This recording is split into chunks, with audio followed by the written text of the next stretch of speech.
In 2018, FIFA promised that a ticket to the 2026 World Cup final would cost a maximum of $1,500. That was the official commitment. In writing, to the hosting bid committee, the cheapest standard ticket to the 2026 final is now $5,785. Nobody got fired. Nobody apologized. It happened anyway. Here is exactly how that works. Start with the basics. A World Cup ticket is not priced like a concert ticket or a cinema seat. There is no single box office, no straightforward sale. FIFA controls the entire supply, every seat, in every stadium, across every match, and releases them in phases through an official ballot system over the course of 2 years.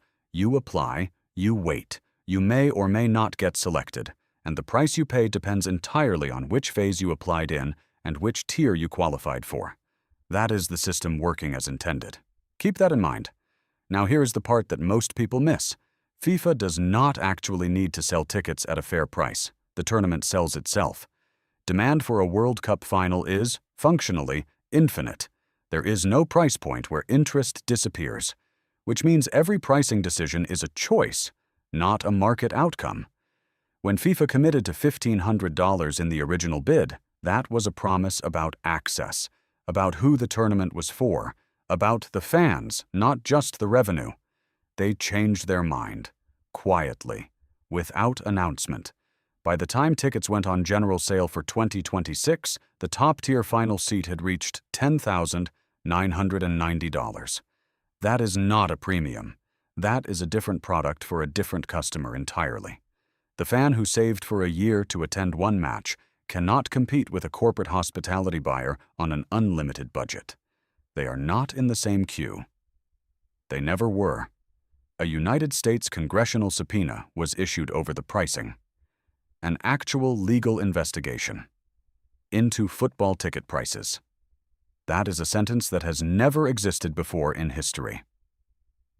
Here is the wrinkle. None of this is illegal. FIFA is a private organization.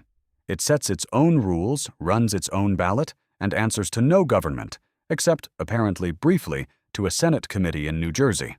The 32-team era had expensive tickets too, but the jump to 48 teams brought 40% more matches, significantly larger broadcast deals, and a projected revenue figure that will be the largest in FIFA's history. More money coming in. Tickets still costing more. The two facts are not unrelated. Right now, the tournament is live. The final is on July 19th at MetLife Stadium in New Jersey.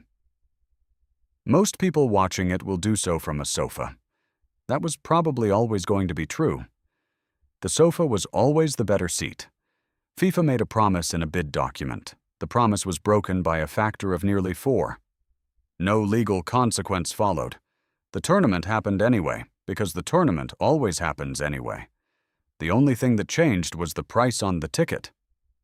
And who could afford to be in the room? Knowing that is not nothing. The game has not changed. You have. You're welcome. Subscribe if you enjoyed this type of content. It means a lot.